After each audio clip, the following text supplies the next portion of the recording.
우리가 지난주 바울이 예루살렘에 도착했던 모습을 보았어요.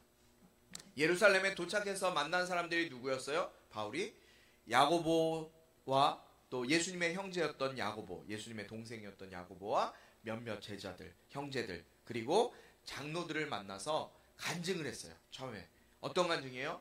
지금까지 이 1, 2, 3차 전도 여행을 통해서 몇 년간의 연여행을 통해서 하나님께서 바울을 통해 어떤 일들을 터키 지역, 지금의 터키 지역이에요, 소아시아 지역 가운데 하나님이 어떤 일들을 행하셨는지, 그러니까 바울이 자신의 일을, 자신의 업적을 자랑한 것이 아니라 하나님께서 나를 통해서 어떤 일들을 어떻게 행하셨는지를 지금 바울이 자랑을 했어요. 간증을 했어요. 여러 가지 우리가 뭐 주영훈 씨도 나오고 뭐 요새 그 뭐죠, 늘 내가 늘 기쁘게인가요? 거기에는 또 그 영화 배우 신현준 씨가 이제 또 MC로 나오죠. 그러면서 많은 아주 연예인들도 많이 나오고요. 많은 분들이 이렇게 간증을 하는 걸 보게 돼요. 간증은 뭐예요? 하나님께서 내 인생 가운데, 내 삶 가운데 어떤 일들을 행하셨는지를 이야기하는 것이 간증이라 그랬어요. 바울 역시도 이 간증을 하는 거예요. 하나님께서 자기를 통해 어떤 일들을 하셨는지를 자랑하고 있어요.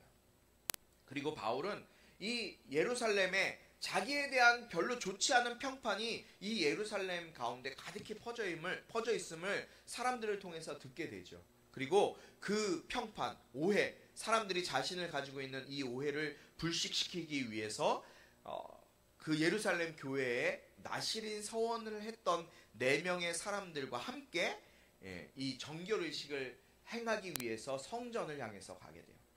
그런데 평소에 이 소아시아 지역, 터키 지역에 있었던 어떤 사람이 바울이 성전 안에 들어가는 모습을 봤어요. 그런데 그 유대인들의 생각 속에, 그들의 의식 속에는 바울이 어떤 사람이었어요? 항상 바울이 어떤 사람이었어요? 미운 사람이요. 예수 전하고 율법을 지키지 못하게 하고 하나님 말씀을 전하는데 올바로 전하지 않는다라고 생각해서 항상 안 좋은 생각을 가지고 바울을 바라봤던 그 사람이 이 성전에서 바울이 몇몇 사람들이 지나가는 것을 보면서 바울이 지금 이방인들이랑 성전에 들어가?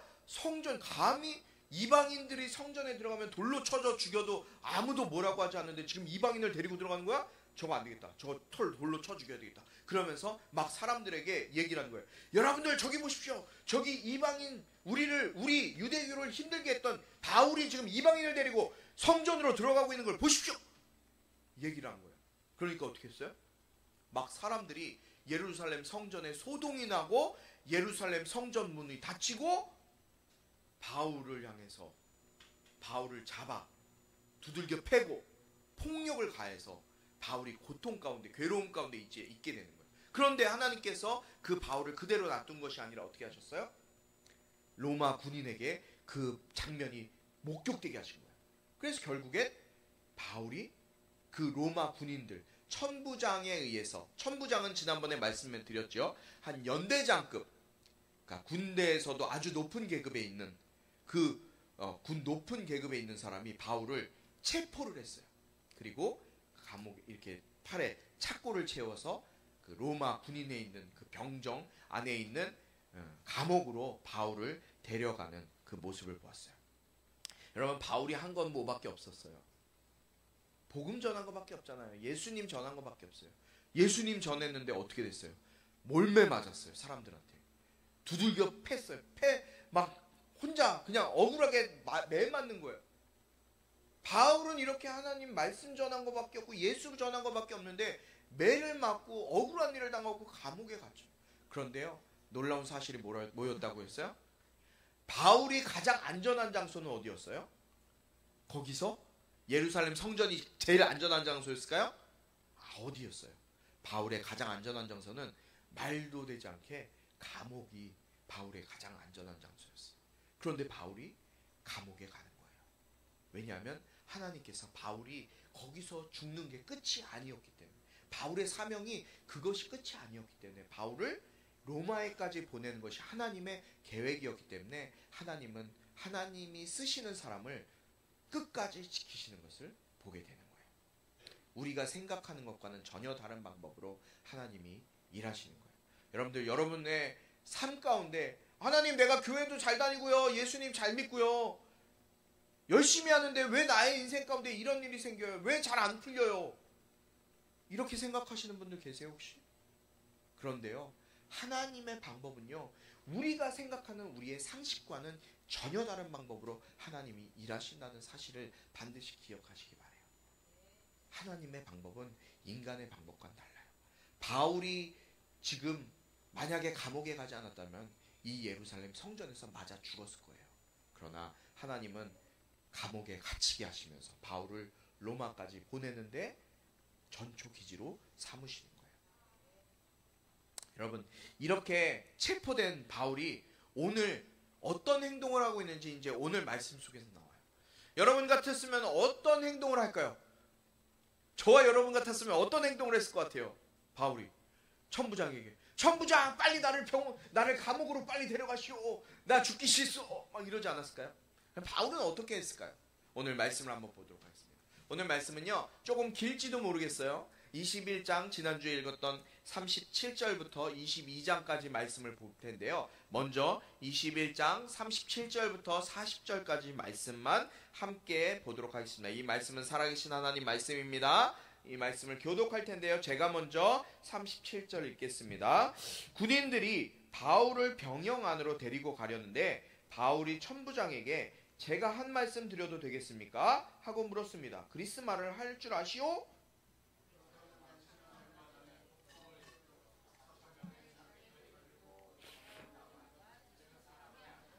바울이 대답했습니다. 나는 길리기아 지방의 다소에서 태어난 유대 사람으로 그 유명한 도시의 시민입니다. 제가 저들에게 한마디 전할 수 있도록 허락해 주십시오.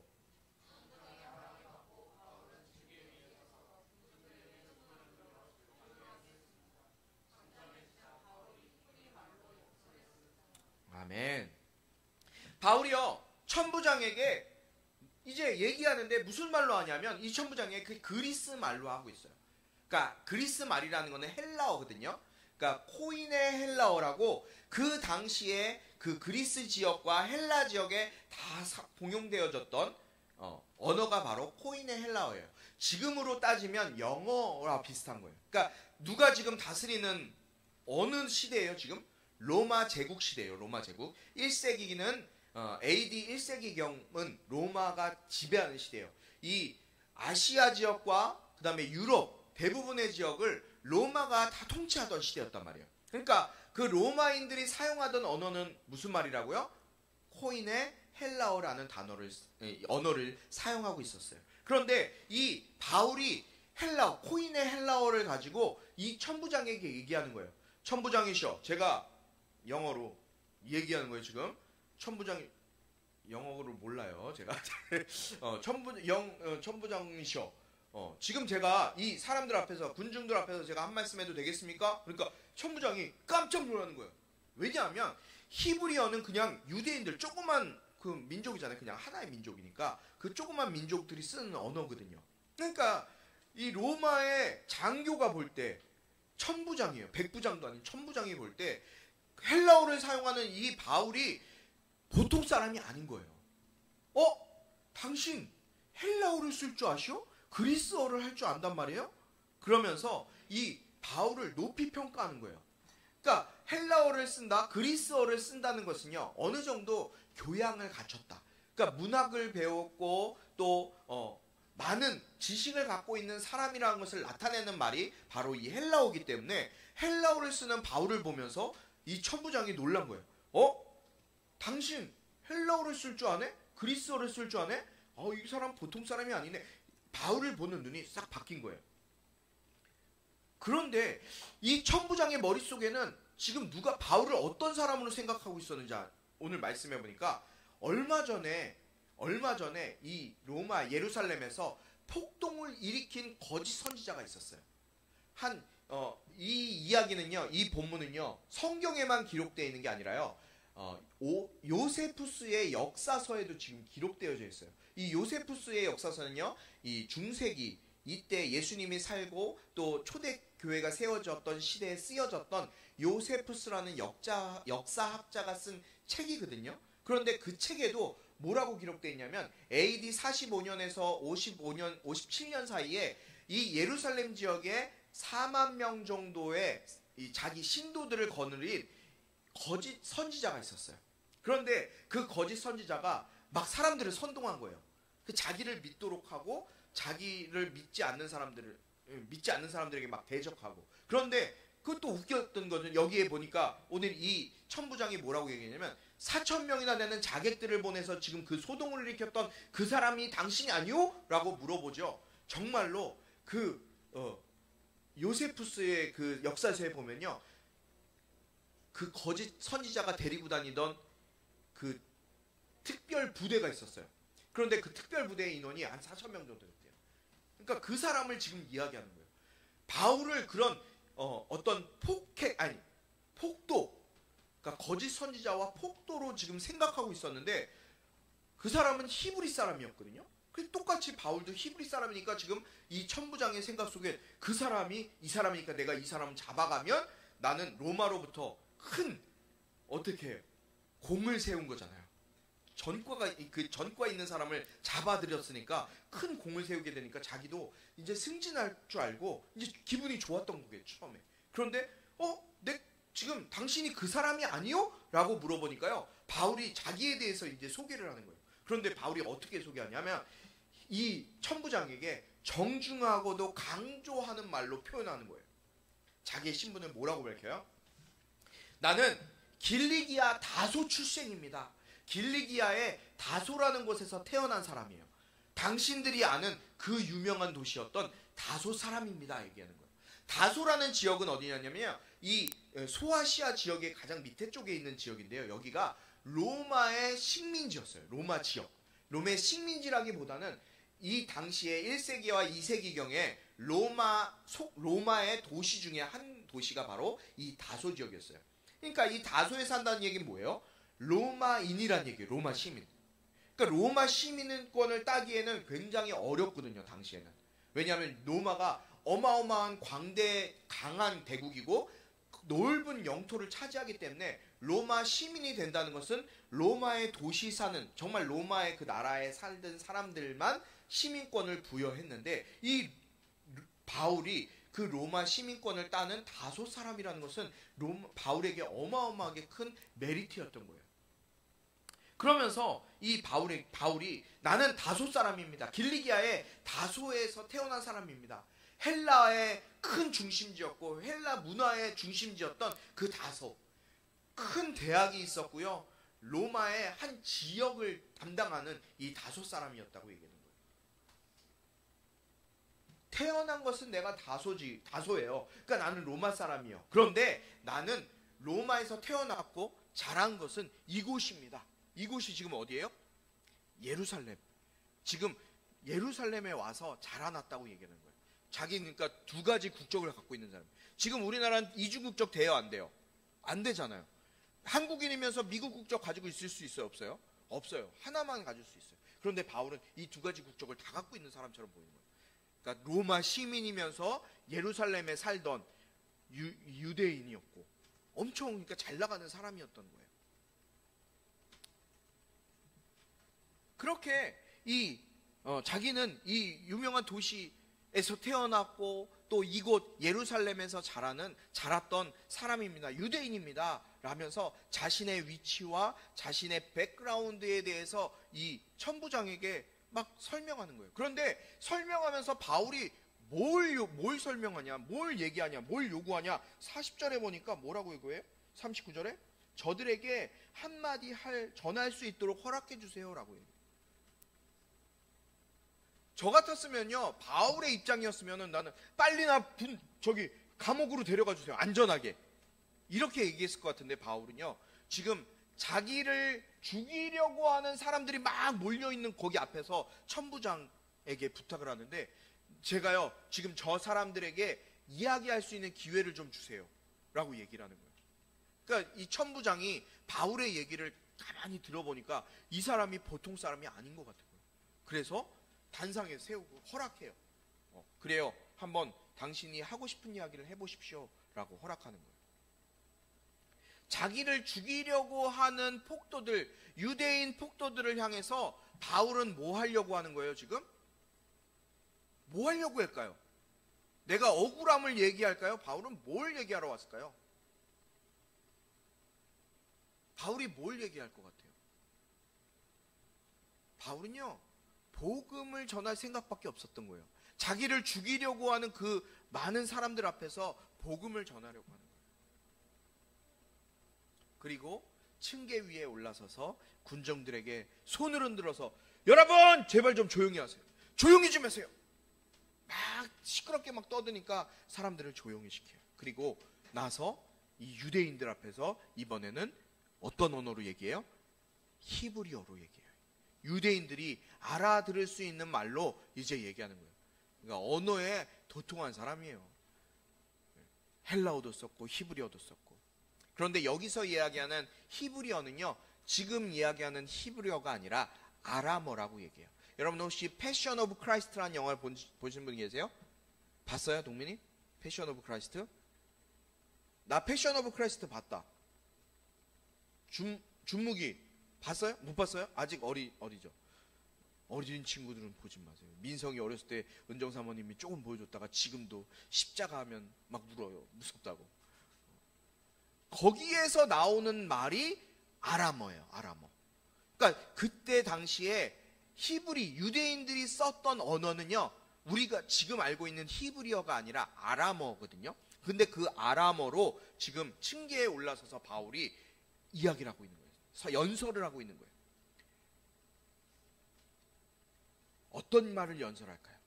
우리 22장 1절부터 5절까지 말씀을 교독하도록 하겠습니다. 제가 먼저 읽습니다. 형제들과 어르신 되시는 동포 여러분, 이제 내가 해명하는 것을 잘 들어주시기 바랍니다.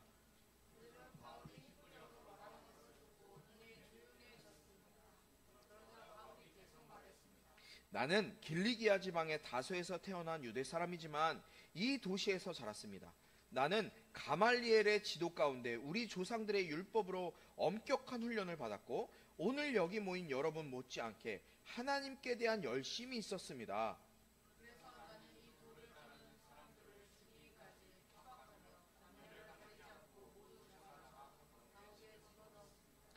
그것은 대제사장과 모든 공회원들이 증언할 수 있을 것입니다. 나는 심지어 그들로부터 다메섹에 있는 형제들에게 보낼 공문을 얻어냈고 그곳에 있는 신자들을 붙잡아 예루살렘으로 데려와 처벌받게 하려고 다메섹으로 떠났습니다. 아멘. 지금 바울이 1절부터 5절까지 자기 소개를 하고 있어요. 이 이스라엘 백성들, 막 폭동 일으키고 있는 그 이스라엘 백성들을 향해서요, 자기 소개를 하는데 어떻게 소개해요? 첫 번째, 자기가 어디 출신이라고요? 길리기아 다소에서 태어난 유대인이라고 얘기해요.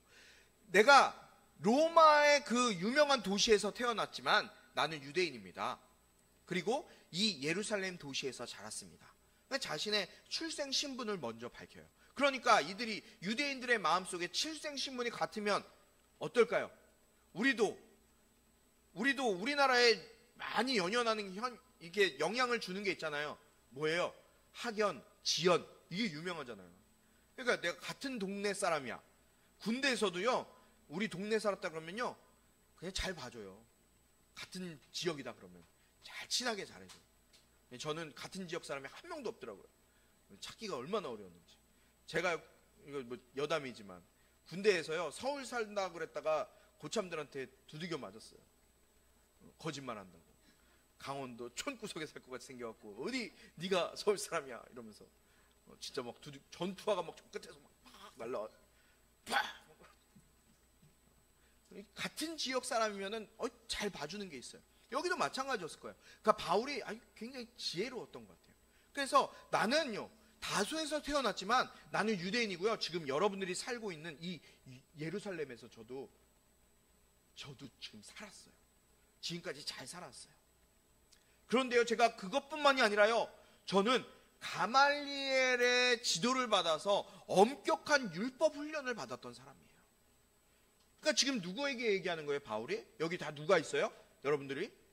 내가 바울이라면 지금 서인이는 누구예요?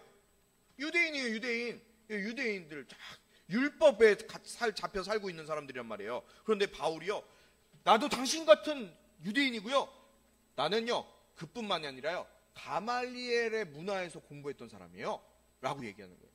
그러니까 가말리엘이 누구였냐면 당시에 엄격한 전통과 율법을 지키는 그 유대인 중에 한 명이었고, 그 다음에 당시에 굉장히 유대인들에게 인기가 있었고 인정받았던 7명의 랍비가 있었거든요. 그 랍비 중에 한 사람이 바로 이 가말리엘이에요.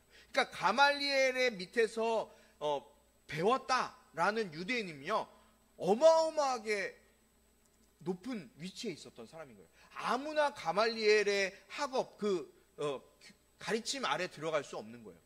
바울은요 이 가말리엘 문화에서 공부했던, 가장 존경받았던 선생님 밑에서 공부했다는 거, 자기를 이제 알려주고 있는 거예요. 그러니까 당신들 못지않게 나 역시도 엄격한 율법을 지키면서 정통의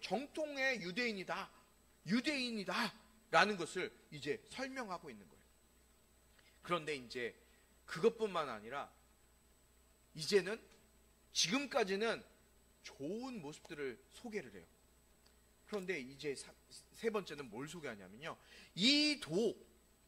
오늘 말씀해 보니까 뭐라 그래요? 바울이 자기는 4절에 그래서 나는 이 도를 따르는 사람들을 죽이기까지 핍박했다 그랬어요.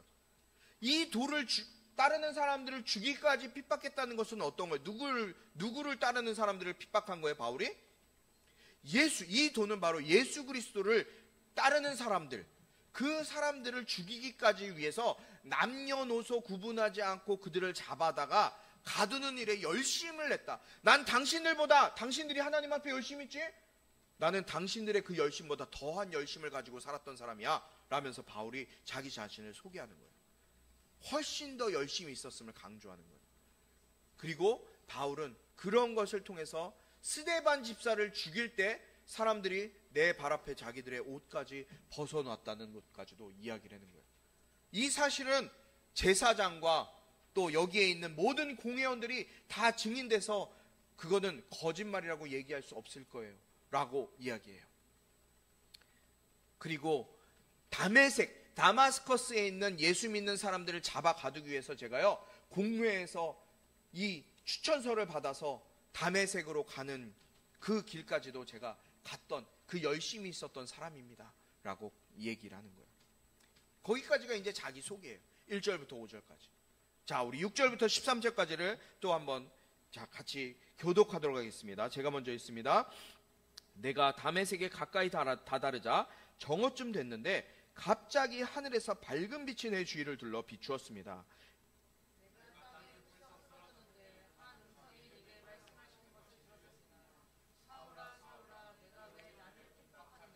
내가 물었습니다. 주여, 당신은 누구십니까? 그분이 내게 대답하셨습니다. 나는 내가 핍박하는 나사렛 예수다.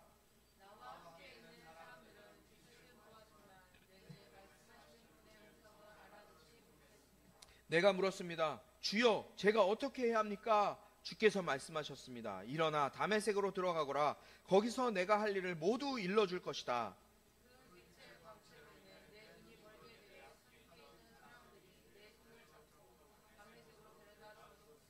그곳에 아나니아라는 사람이 살고 있었습니다. 그는 율법을 잘 지키는 경건한 사람으로 다메섹에 사는 모든 유대 사람들에게 깊은 존경을 받고 있었습니다.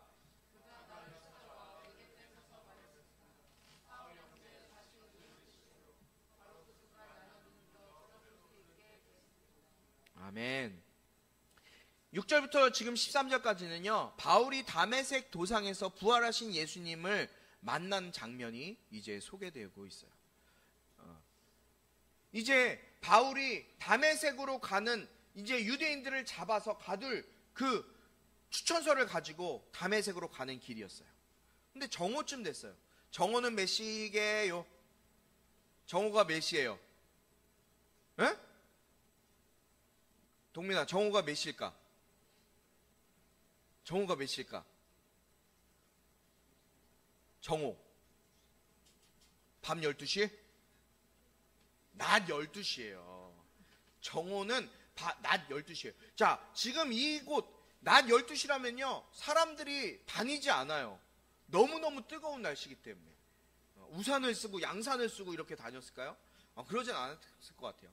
그 낮 12시에 너무너무 뜨거운 그 12시에 갑자기 다메섹으로 가는 길에 하늘에서 밝은 빛이 바울 주위를 딱 둘르게 돼요.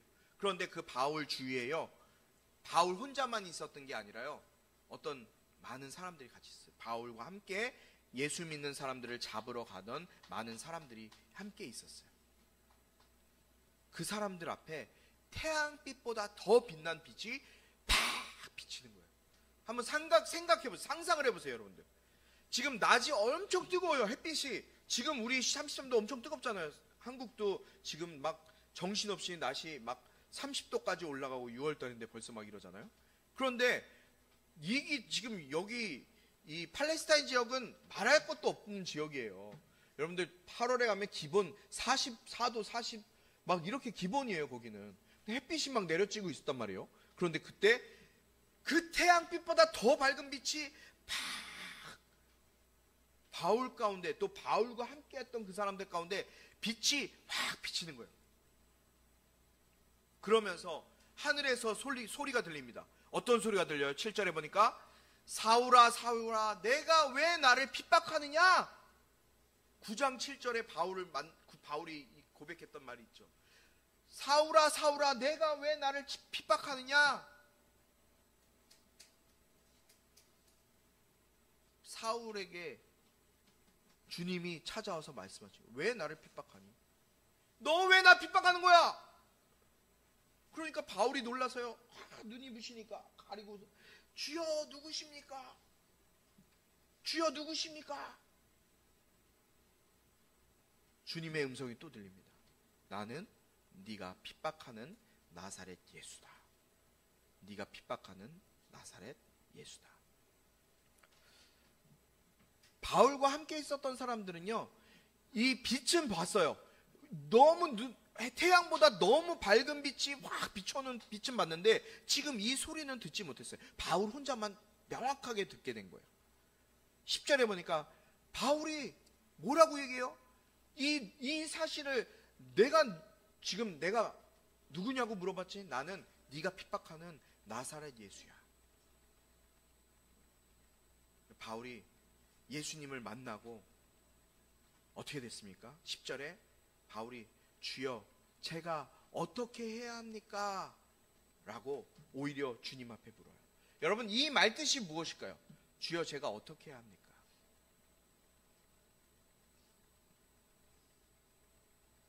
바울이 지금 자신이 했던 앞에서 과거에 자기가 행했던 그 일들, 자기의 하나님에 대한 열심과 신념, 믿음, 하나님만 믿어야 돼, 예수는 가짜야 라고 생각했던, 지금까지 믿었던 그 신념이요 완전히 잘못되었음을 인정하고 뉘우친 거예요. 뉘우치면서 지금 주님께 주님 그럼 제가 지금 어떻게 해야 됩니까? 라고 말하고 있는 거예요. 마치 오순절에 성령 받은 베드로가 나가서 복음을 증거할 때, 예수 그리스도의 복음을 증거했을 때 그 베드로의 설교를 들은 수많은 사람들이, 마음의 가책을 받은 그 유대인들이 우리가 어찌할꼬라고 탄식했던 것 같은 그 탄식이 바울의 탄식 가운데, 지금 말씀 가운데 나타나고 있는 거예요. 주님이 이렇게 말씀하세요. 일어나 다메섹으로 들어가라. 거기서 네가 해야 할 일을 내가 알려줄 것이다. 그리고 주님이 이제 바울에게 눈빛, 그 밝은 빛으로 나타났을 때 바울의 눈이 멀게 돼요. 12절에 그래서 어떻게 됩니까? 누굴 만나게 돼요? 유대인들에게 존경을 받았던 아나니아라는 사람을 만나게 돼요. 그리고 이 아나니아가 바울을 찾아오게 돼요. 바울이 돌아다니지 않았어요. 바울이 눈이 멀어서 사람들이 바울이 거할 곳에, 기거할 곳에 그 다메섹에 데려다 놨어요. 그런데 아나니아가 바울을 찾아오게 됩니다. 그리고 바울을 찾아와서 13절에 나를 찾아와 내 곁에 서서 말했습니다. 사울 형제 다시 눈을 뜨시오. 바로 그 순간 눈을 뜨게 돼요. 사랑하는 우리 성도 여러분, 바울은 예수님을 만나면서 인생이 변화되는 일을 경험하게 돼요. 네, 추천아. 바울은요, 주님을 만남으로 인해서 그의 인생이 완전히 뒤바뀌었어요. 여러분, 우리가 주님을 믿고 교회에 나오는 이유가 무엇입니까? 여러분, 교회에 나오는 이유가 뭐예요? 한번 여러분 스스로에게 한번 물어보세요. 내가 교회에 나오는 이유가 무엇인지, 여러분들이 예수님을 믿는 이유가 무엇인지 한번 여러분 스스로에게 물어보세요. 내가 신앙생활하는 이유가 무엇인지, 교회 다니는 이유가 무엇인지. 구원받고 천국 가기 위해서 아니에요? 물어보면 대부분 이래요. 예수님 왜 믿으세요? 교회 왜 다니세요? 예수님 믿고 천국 가려고요. 구원받아서 천국 가려고요. 맞아요. 그 이유 때문에 교회 다니잖아요. 구원받기 위해서. 아니에요? 맞죠? 천국 가기 위해서 교회 다니는 거예요. 그런데요, 여러분, 우리가 실수하는 게 있어요. 내가 예수 믿고 구원받고 천국 가는 건요, 내 목적이에요. 내 뜻이에요. 그렇지 않아요? 내가 예수님 믿고 천국 가는 건요, 내 뜻이에요. 내가 예수님 믿어서 내가 천국 가기 원하는 거. 그건 내 뜻이라고요. 하나님 뜻이 아니에요.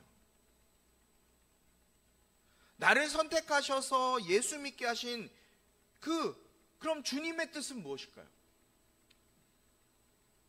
내 뜻은 내가 예수님 잘 믿고 교회 열심히 다녀서 천국 가는 게 내 뜻인데, 주님의 뜻은, 나를 향하신 주님의 뜻은 그건 뭘까요? 주님의 뜻은요, 내가 바뀌는 거예요. 자, 조금 어려울 수 있어요. 그러나 주님의 뜻은요, 하나님의 여러분들을, 개인 한 사람 한 사람을 향한 하나님의 뜻은요, 여러분의 삶이, 여러분의 인생이, 여러분의 가치관이 바뀌어버리는 거예요. 내가 주인 되어 살던 나의 삶의 모습, 나는 내 인생의 주인이야. 이 세상에서 가르쳐주는 가치관, 이 세상의 세상관, 여러분, 이 세상에서는 누가 주인 돼서 살라고 가르쳐요? 네가 네 인생의 주인 돼야지 라고 가르쳐요. 아니에요? 이 세상에서는요, 여러분, 너가 네 인생의 주인이야. 너 그렇게 네 인생의 주인 네가 돼서 살아야 돼 라고 가르쳐요. 그런데 주님은요, 그렇게 사는 인생이 아니라 너는 내가 주인 되는 삶을 살아야 돼. 내가 네 인생의 주인 되지 않으면 너는 영원한 지옥에 갈 수밖에 없어.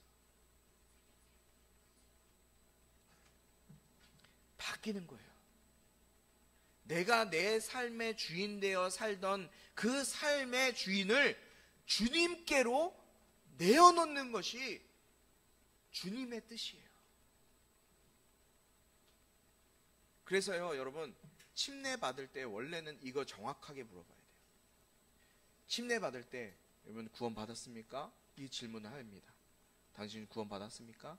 네. 어떻게 구원 받았습니까? 예수님이 나를 위해 십자가에 죽어주시고 나를 위해 3일 만에 죽어주시고 부활하셔서 내 죄를 용서해 주셨습니다. 그래서 내가 구원받았습니다 라고 하면 반이에요. 한 가지가 더 있어야 돼요. 예수님이 나를 위해 십자가에 죽어주셨기 때문에 주님이 내 인생의 주인이십니다. 나는 이제 내 뜻대로 살지 않고 주님 뜻대로 살겠습니다 라는 고백이 있어야 돼요. 여러분, 주님의 여러분들을 향하신 뜻은요, 여러분들의 인생이 내가 주인 돼서 내가 원하는 대로 내 계획과 내 생각대로 살던 그 삶을 내려놓고 주님이 내 인생의 주인 되셔서 주님이 이끄신 대로, 주님이 원하시는 대로 따라 살아가는 삶을 사는 것이 주님이 우리를 교회 다니게 하고 예수 믿게 하고 이렇게 신앙생활하게 하는 주님의 뜻이라는 거예요. 여러분, 진짜 예수님 만나면요, 바뀌어요. 예수 만나면 바뀌어요. 내가 이전의 삶과는 전혀 다른 삶으로 바뀌는 거예요. 그런데 미안하지만 내가 아직도 내 삶의 주인 되고 교회는 다니고 있고 예수님 믿는다고 얘기를 하지만 이전의 삶과 지금의 삶이 전혀 변화가 없다. 내 인생이 변화가 없다. 미안하지만 예수님 만난 거 아니에요. 뭐라도 바뀌어야 돼요. 이전의 삶의 모습에서 돌아서는 것. 여러분, 제가 얼마나 친구를 좋아했냐면요, 집에 솔직히 얘기하면 집에를 잘 안 들어갔어요. 학교 다닐 때든 뭐 군대에서든 친구들이 너무 많아갖고 9박 10일 휴가를 나오면요, 초등학교 친구, 중학교 친구, 고등학교 친구, 대학교 친구, 동네 친구, 사회 친구, 도서관 친구, 너무 만날 친구들이 많아서요. 우리 어머니 아버지 계시잖아요. 사실이 아니에요? 밥 한 번 9박 10일 휴가 나오면 밥 한 끼 같이 먹는 게 소원이라 그래요. 한 끼 먹고 겨우 한 끼 먹고 그냥 가족끼리 밥 한 끼 먹는 거예요. 술 친구들이 그렇게 좋았어요. 우리 어머니 아버지 그렇게 놀라실 거예요. 친구들 만나면 뭐예요, 여러분들? 술 마시잖아요. 일반 세상 사람들 술 마셔요. 저도 옛날에 그랬어요. 친구들 만나서 놀고 술 마시고 이게 너무 좋아서 그냥 분위기가 좋으니까. 그런데요, 제가 예수 만나고 예수 믿고 내가 목회의 길에 간다, 주님 만났다, 다시 만나고 난 다음에 그 친구들이 다 끊어졌어요. 물론 인연이 완전히 끊어진 건 아니에요. 그 친구들이 저를 인정해줘요. 저는 지금 친구가 없어요. 외로워요. 만날 사람들이 없어서. 여러분, 내가 예수님을 만난 것은요, 내가 변화된 거예요. 바뀐 거예요. 여러분의 삶 가운데 내가 예수님을 믿고 예수님 믿고 내가 천국 간다 라는 믿음이 있지만 내 삶의 모습은 전혀 변화가 없다? 예수님 만난 거 아니에요.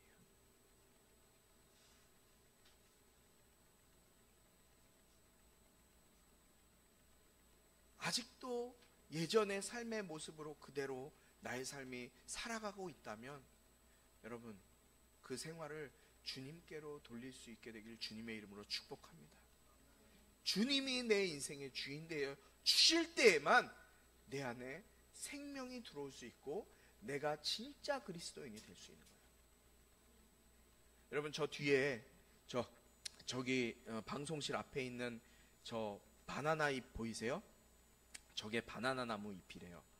참 이쁘죠? 저거 진짜일까요? 가짜일까요? 가짜죠.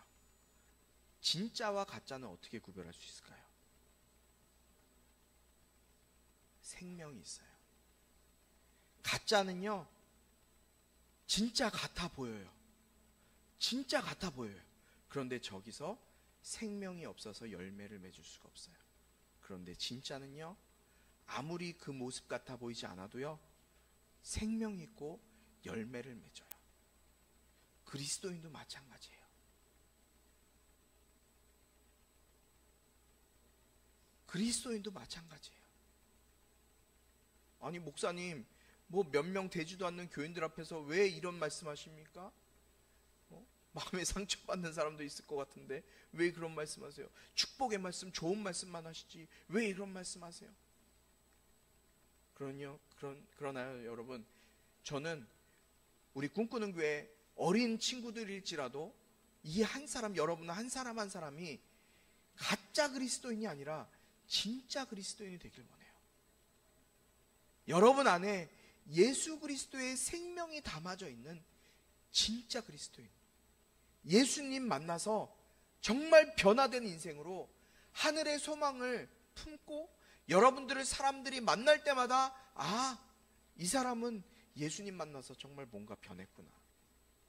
저 사람 보니까 정말 예수님 믿는다는 게 뭔지 알겠구나 라고 여러분들을 만나는 사람마다 그런 고백이 나올 수 있게 되길 바라요.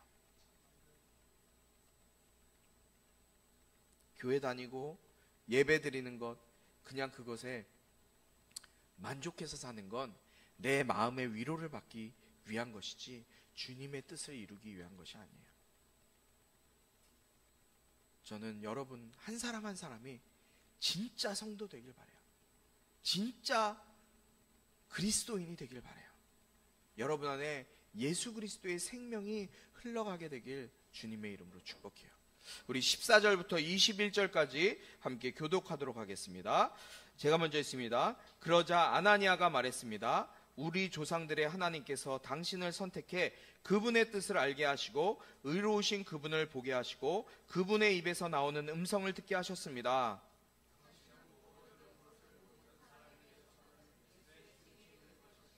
그러니 이제 당신이 망설일 이유가 무엇입니까? 일어나서 침례를 받고 주의 이름을 불러 죄 씻음을 받으시오.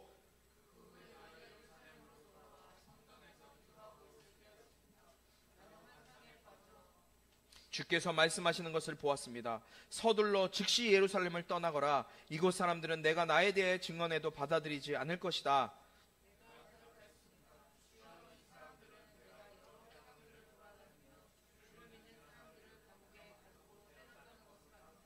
그리고 주의 증인 스데반이 피 흘릴 때 나도 그곳에 서서 그 일을 찬성하고 그를 죽이던 사람들의 옷을 지켜주었습니다. 그러자 주께서 내게 가거라. 내가 너를 저 멀리 이방 사람들에게 보낼 것이다 라고 말씀하셨습니다. 아멘. 바울의 사명이 나오죠. 바울의 사명은요, 멀리 이방까지 가서 많은 이방인들에게 예수 전하고 복음 전하는 것이 바울의 사명이었어요. 여러분 14절 15절, 저는 이 말씀이 여러분의 삶 가운데 깊이 뿌리내리게 되길 축복합니다. 함께 다시 한번 읽을까요? 14절 15절 시작. 그러자 아나니아가 말했습니다. 우리 조상들의 하나님께서 당신을 선택해 그분의 뜻을 알게 하시고 의로우신 그분을 보게 하시고 그분의 입에서 나오는 음성을 듣게 하셨습니다.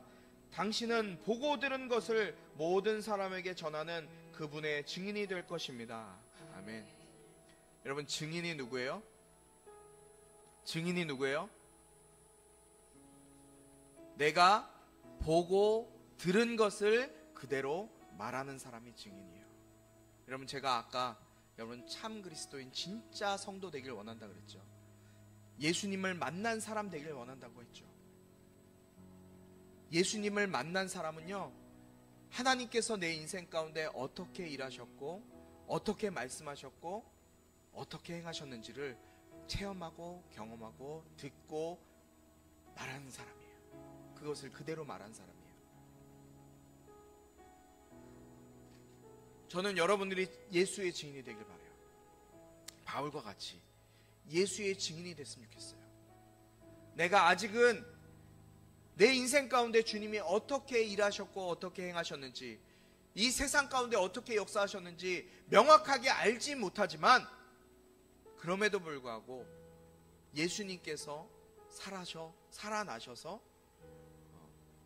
나를 이 땅에 태어나게 하시고 또 교회에 나오게 하시고 예수 알게 하시고 예수 믿게 하신 것, 이것을 통해서 더욱더 주님을 알아가고 주님을 믿고 주님께서 특별히 내 인생 가운데 내 삶 가운데 어떻게 행하실지를 여러분들이 경험했으면 좋겠어요.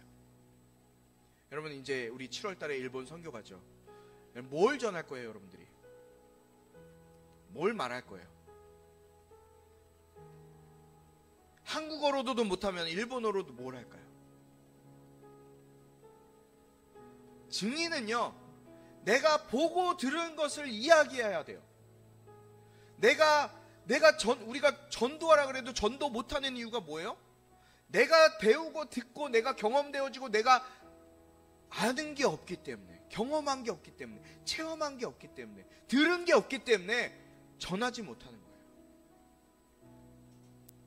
물론 일본 선교팀에게만 이야기하는 것이 아닙니다.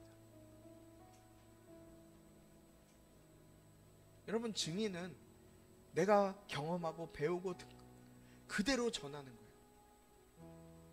여러분이 예수 그리스도의 증인 되었길 소망합니다. 여러분들이 먼저 예수님 만나셨으면 좋겠어요.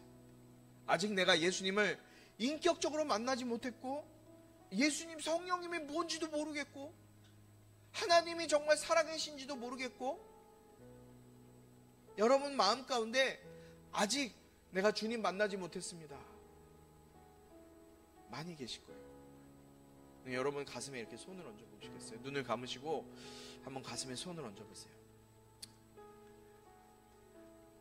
사모하는 자에게 주님 만나주세요.